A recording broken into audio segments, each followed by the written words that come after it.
আসসালামু আলাইকুম everyone. SSC 26 শিক্ষার্থীরা কি অবস্থা সবার? তো আজকে আমি শেয়ার করব যে আমি কিভাবে প্র্যাকটিক্যালে 25 পাইছি। ঠিক আছে? তো তোমরা যাবতীয় যা দেখলাম যে তোমরা প্র্যাকটিক্যাল নিয়ে অনেক অনেক বেশি নার্ভাস এবং অনেক অনেক বেশি কি আতঙ্কিত যে তোমাকে প্র্যাকটিক্যাল মার্ক দিবে কি না, নাকি আমাকে প্র্যাকটিক্যাল মার্ক কমাই দেয়, ওই হিসাবে তুমি অনেক একটু কি মেন্টালি ডিপ্রেসড।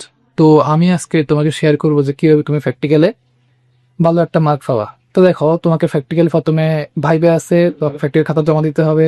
প্র্যাকটিক্যাল খাতা থেকে তারপর তোমাকে কোশ্চেন করবে। তো দেখো, তোমাকে বেশি কিছুই না, শুধু তোমারে কেমিস্ট্রি খাতাটা তুমি কি করবা, কেমিস্ট্রির পরীক্ষার সময় তুমি যে তোমার যে প্র্যাকটিক্যাল খাতা আছে ওইখান থেকে তুমি লিখবা, দেখে দেখে লিখবা। এরপরে ফিজিক্স যে সাবজেক্টটা আছে, ফিজিক্স ধরো তোমাকে একটা কোশ্চেন করবে, ধরো গতি থেকে কোশ্চেন করছে, পর্যাবৃত্ত গতি কাকে বলে, বা তোমার নাম কি, এবার একটা কোশ্চেন করবে। প্রথমে তুমি যাবা স্যারের কাছে, স্যারের কাছে গিয়ে স্যারকে বলবা যে স্যার আমি বসতে পারি।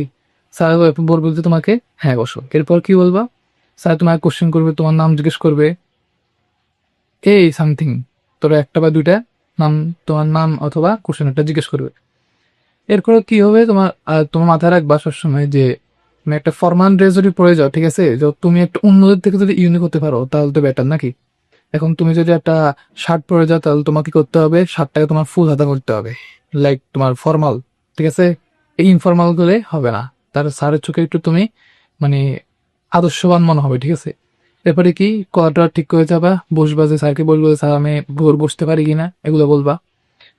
এরপরে কি, এরপরে তোমার হায়ার ম্যাথ, তারপর যে বায়োলজি যে ইয়েগুলো আছে, তুমি এগুলো চিত্র আঁকি যাবা। তারপর তোমাকে ওইখানে লিখতে দিবে, দেখে দেখে লিখে লিখে তুমি লিখবা। তোমায় কোশ্চেন করবে যে কোনো একটা। আর আমাদের সময় কি, আমাদের সময় ছিল যে তোমার, আমি যখন এক্সাম হলে গিয়েছিলাম তখন পোলাপান কি করতো, মোবাইল দেখে লিখতো। তারপর তোমার বিভিন্ন নোটস আর বিভিন্ন জিনিস আছে, এগুলো দেখে লিখতো।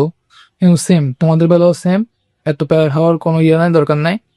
তোমরাও ঠিক সেম ভাবে দেখে লিখে লিখবে, কোনো সমস্যা নাই। ঠিক আছে, আর এত নার্ভাস হওয়ার দরকার নাই।